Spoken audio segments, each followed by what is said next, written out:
खरपतवार अगर हमारी किसी भी फसल में ज़्यादा हो जाते हैं तो निश्चित ही उत्पादन हमें कम मिलता है। कई बार तो इतने ज़्यादा खरपतवार आपने देखा होगा कि आपकी मुख्य फसल, अगर आपने धान लगाया हुआ है तो धान आपका दिखेगा ही नहीं, यानी धान के पौधे कम दिखेंगे और खरपतवार के पौधे ज़्यादा संख्या में दिखेंगे, क्योंकि उनकी जो बढ़वार है, उनकी जो ग्रोथ है हमारी मुख्य फसल से काफ़ी तेज़ी से होती है।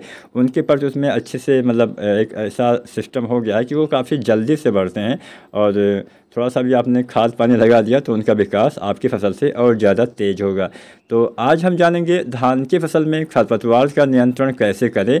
आपको संपूर्ण जानकारी मिलने वाली है कि खरपतवार उगने से कैसे रोकें, यानी अंकुरण से पहले उसका नियंत्रण कैसे करें, और अंकुरण के बाद यानी खरपतवार जमने के बाद उसका नियंत्रण कैसे करें। तो आज की पूरी वीडियो किसान साथियों आपको देखना है, तभी आपको अच्छे से पता चल पाएगा कि हमने कौन सा तरीका, कौन सा फार्मूला आपको बताया हुआ है। अगर खरपतवार ज़्यादा हो जाते हैं तो 30 से 50% तक आपकी जो उत्पादन है उसमें कमी आ सकती है। तो इसका रोकथाम आप, वैसे तो बहुत सारे तरीके हैं लेकिन यहाँ पे हम रासायनिक तरीके आपको बताएंगे।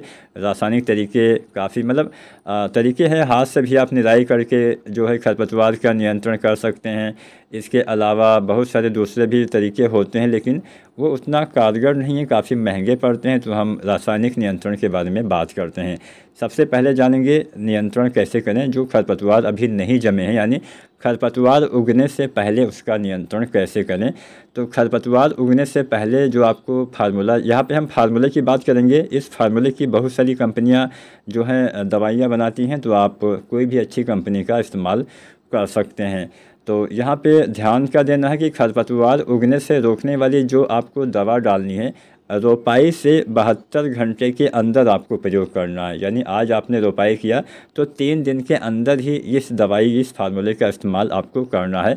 तो यहाँ पे 2 फार्मूले काफ़ी ज़्यादा फेमस है, एक है ब्यूटाक्लोर और दूसरा है पेटलाक्लोर। तो दोनों के बारे में जानते हैं। अगर आप ब्यूटाक्लोर का इस्तेमाल करते हैं तो लगभग 1 लीटर से लेके 1.5 लीटर मात्रा पर एकड़ के हिसाब से आपको इस्तेमाल करना होता है ब्यूटाक्लोर का। रोपाई के समय से लेके 3 दिन के भीतर तक अगर आप इसका इस्तेमाल करते हैं तो बढ़िया फ़ायदा आपको किसान साथियों मिलेगा, अन्यथा बाद में डालने से फ़ायदा नहीं मिलेगा। कैसे डालना है, आप बालू रेत में मिला के इसका प्रयोग आप कर सकते हैं, या फिर कोई दूसरी खाद में मिला के, बहुत सारे किसान साथी पोटास वगैरह में मिला के डालते हैं। तो जो भी आप तरीका अपनाएं, आपको इसका इस्तेमाल 3 दिन के भीतर करना है। अगर हम पेटलाक्लोर की बात करें तो उसकी लगभग आपको 500 ml या 600 ml मात्रा तक आप डाल सकते हैं। 500 से 700 ml मात्रा उसकी बताई गई है। जो ये हमने दवाई बताई है, जो ब्यूटाक्लोर है, ये 50% EC वाला है और पेटलाक्लोर भी 50% EC वाला फार्मूला हमने किसान साथियों आपके साथ साझा किया है। 3 दिन के भीतर इसका इस्तेमाल करना है। पेटलाक्लोर 500-600 ml या ब्यूटाक्लोर 1 से 1.5 लीटर के आसपास आपको प्रयोग करना चाहिए।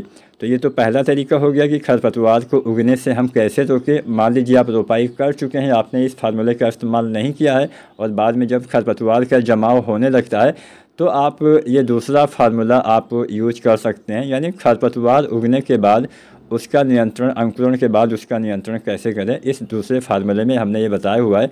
इसका इस्तेमाल 2-3 पत्ती के जब खरपतवार हो जाए तभी करना है, अन्यथा इसका नियंत्रण आप नहीं कर पाएंगे, क्योंकि जब खरपतवार काफ़ी बड़े हो जाते हैं तो उसका मतलब इस फार्मूले या इस दवा का असर नहीं होता है।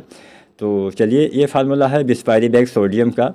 बिस्पायरीबैग सोडियम जो 10% SC में आता है, इसकी लगभग 80 से 100 ml मात्रा प्रति एकड़ के हिसाब से आपको प्रयोग करना होता है। औसतन रोपाई के 15 से 25 दिन के आसपास जब खरपतवार आपके यहाँ 2 से 3-4 पत्ती के हो जाएं तब आपको डालना है। अब आपको खेत में चेक करना है कि यहाँ कितने पत्तियाँ खरपतवार की, मतलब जमाव के बाद जितना जल्दी हो सके आप प्रयोग कर दीजिए, क्योंकि जब ये पौधे बड़े हो जाएंगे खरपतवार वाले तो भी इसका नियंत्रण आप आसानी से किसान साथियों नहीं कर पाएंगे। तो आप इसका भी नियंत्रण कर सकते हैं। खेत में पानी भरा ना रहे, इस बात का ध्यान देना। जब आप बिस्पायरीबैग सोडियम डालें तो खेत में पानी भरा नहीं होना चाहिए, लेकिन हाँ, नमी होनी चाहिए। पानी भरा रहेगा तो उससे नुकसान क्या होगा कि कई बार खरपतवार पानी की सतह से नीचे ही रह जाते हैं, यानी पानी आपका ऊपर है, खरपतवार नीचे हैं, तो जो आप दवा डालेंगे वहाँ तक पहुँचेगा ही नहीं, तो कैसे काम करेगा। तो आप बिस्पायरी बैग सोडियम का इस्तेमाल किसान साथियों कर सकते हैं। फिर दूसरे भी बहुत सारी चीज़ें आती हैं, ट्रूफोर्डी आता है, ये तमाम चीज़ें आप डाल सकते हैं। फ़िलहाल यहाँ पे कुछ अगर आप हाथ से निकाल सकते हैं तो सबसे अच्छा माना जाता है, लेकिन उसके ऊपर मजदूरी काफ़ी ज़्यादा आती है। कम क्षेत्रफल में आपने धान लगाया हुआ तो आप हाथ से भी निकाल सकते हैं। आज की वीडियो जानकारी अच्छी लगी हो तो आप वीडियो को लाइक शेयर करिएगा। धन्यवाद।